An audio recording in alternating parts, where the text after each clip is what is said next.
শিক্ষক যদি ভালো না হয় তাহলে ভবিষ্যৎ যে প্রজন্ম হবে, যে তারা পাঠদান করবে যাদের, তারাও সেই অর্থে ভালো হবে না, তাদের মধ্যেও কোনো নৈতিকতা বোধ থাকবে না বা তাদের মধ্যে সেটা রিফ্লেকশন হবে না।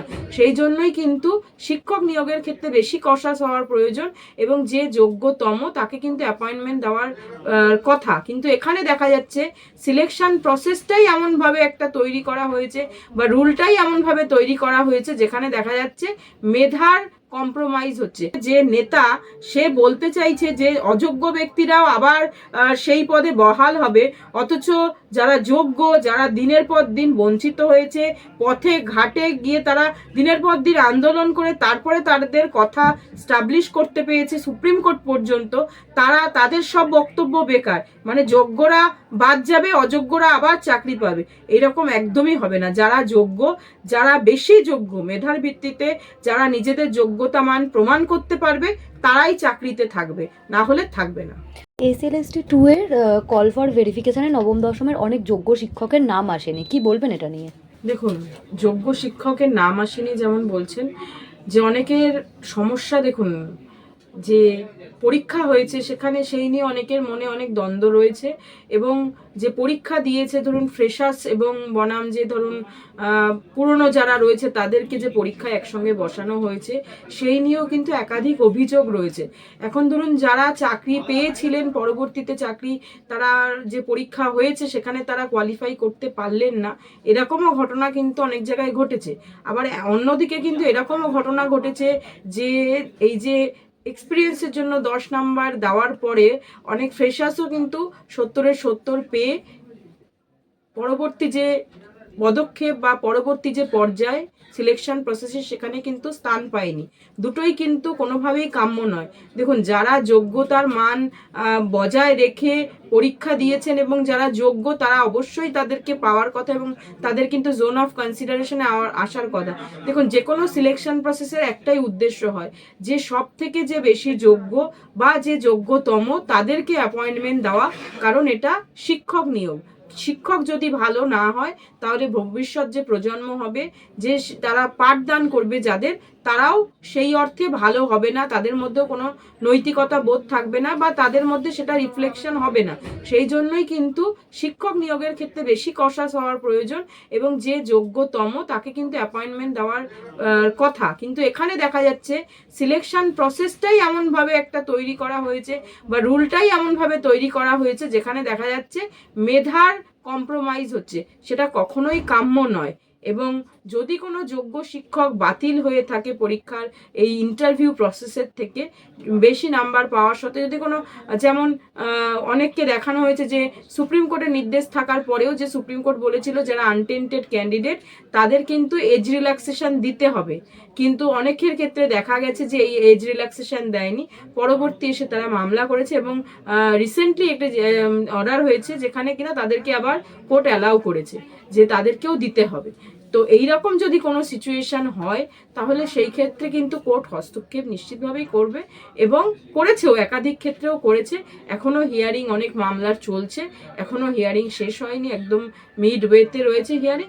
পরবর্তীতে দেখা যাবে, যদি দেখা যায় এই প্রসেসে কোনো ঘাটতি থাকে তাহলে প্রসেস নিয়ে কিন্তু প্রশ্নচিহ্ন অবশ্যই থেকে যাবে। যারা যোগ্য তাদের, যারা নিরপরাধ, যারা যোগ্য তাদের একাধিকবার দেখা যাচ্ছে তারা বঞ্চিত হওয়ার রাস্তায় যাচ্ছে, কি বলবেন এই দায় কার? এই দায় সম্পূর্ণভাবে রাজ্য সরকারের, সম্পূর্ণভাবে এই যে কমিশন তাদের, সম্পূর্ণভাবে বোর্ডের। কারণ তারা যে প্রসেস পদ্ধতি যে অবলম্বন করার কথা ছিল, যে ফেয়ার এবং ট্রান্সপারেন্সি প্রসেস নেওয়ার কথা ছিল, যে পদ্ধতিগুলো অবলম্বন করা উচিত ছিল, যে পদক্ষেপগুলো গ্রহণ করা উচিত ছিল, সেগুলো কিন্তু তারা করেনি। দেখুন, একটি করাপশনের ফলে, ইনস্টিটিউশনাল করাপশন মানে প্রাতিষ্ঠানিক দুর্নীতির কারণে কিন্তু পুরো সিলেকশন প্রসেসটাই বাতিল হয়ে গেছিল।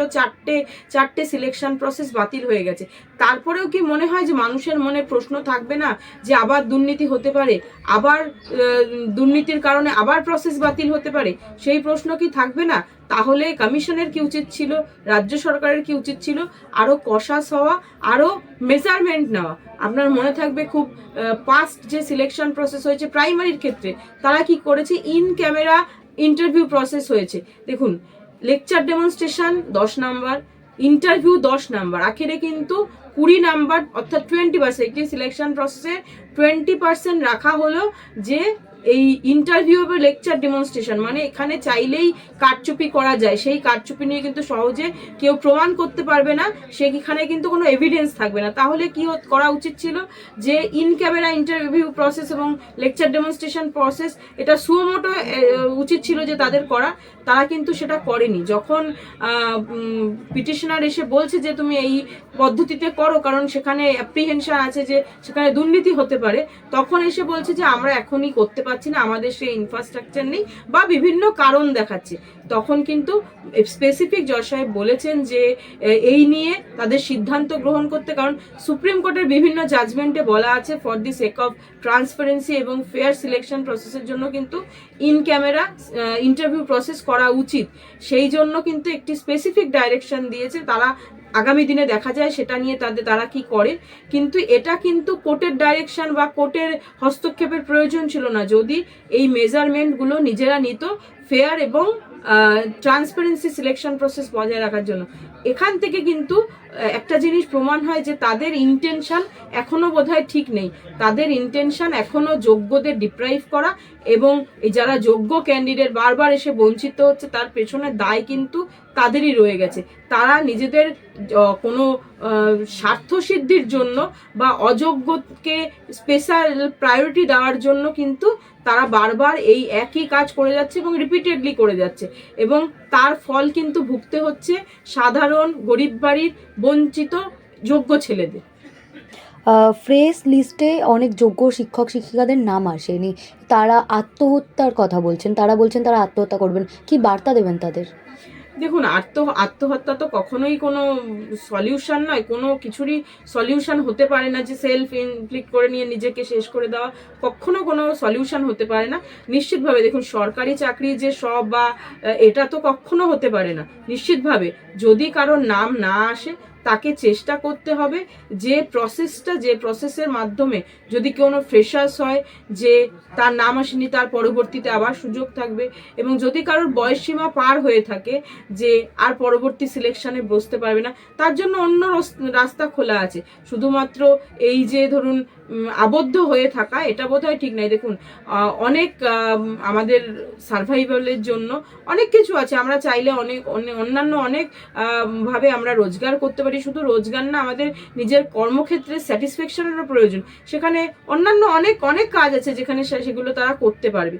এখন প্রশ্ন হলো যারা ধরুন চাকরি পেয়েছিল বিশেষ করে, তাদের যদি পুনরায় যদি সেই জায়গায় না আসতে পারে, তাদের একটা মান সম্মান হানির একটা তাদের মধ্যে একটা টেনশন কাজ করে। খুব স্বাভাবিক বিষয়, এটা অস্বাভাবিক বিষয় নয়। কিন্তু তাদের জন্য বলি যে ধরুন যাদের এই জন্য তাদের এই ভুগতে হলো, তাদের বিরুদ্ধে ব্যবস্থা নিই। কারদের থেকে টাকা নিয়েছিল সেটা ব্যবস্থা নেওয়া হোক। যাদের থেকে টাকা নিয়ে দালালদের মাধ্যমে সেই মাথা পর্যন্ত পৌঁছানোর জন্য তাদের কাছে যদি কোনো তথ্য থাকে সেগুলো ইনভেস্টিগেশনে সহায়তা করবে। যারা তার জন্য দায়ী তাদের বিরুদ্ধে ব্যবস্থা নেয়, তারা যাতে শাস্তি পায় সেই ব্যবস্থা তারা গ্রহণ করুক। বাতিল হয়ে যাওয়া শিক্ষক শিক্ষিকাদের নিশ্চয়তার দাবি জানাচ্ছেন শিক্ষকদের মানে নেতা মেহবুব মণ্ডলরা, কি বলবেন এটা নিয়ে? দেখুন, ওনার নিজের কোনো স্থায়িত্ব নেই, উনি নিজেই এখনো স্থায়িত্ব হতে পারেনি।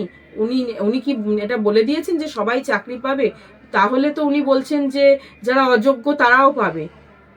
কারণ কি, যে স্পেসিফিক্যালি আনটেন্টেড ক্যান্ডিডেটদের ডিক্লেয়ার করা হয়েছে তার মধ্যেও আছে অনেক অযোগ্য শিক্ষক, লুকিয়ে আছে। তাদেরকে খুঁজে বের করা যায়নি বলেই কিন্তু পুরো সিলেকশন প্রসেসটা বাতিল করতে হয়েছিল। যদি টেন্টেড এবং আনটেন্টেড প্রমাণিত হয়ে যেত যে এরা টেন্টেড এরা আনটেন্টেড, তাহলে তো সিলেকশন প্রসেস বাতিলেরই প্রয়োজন ছিল না।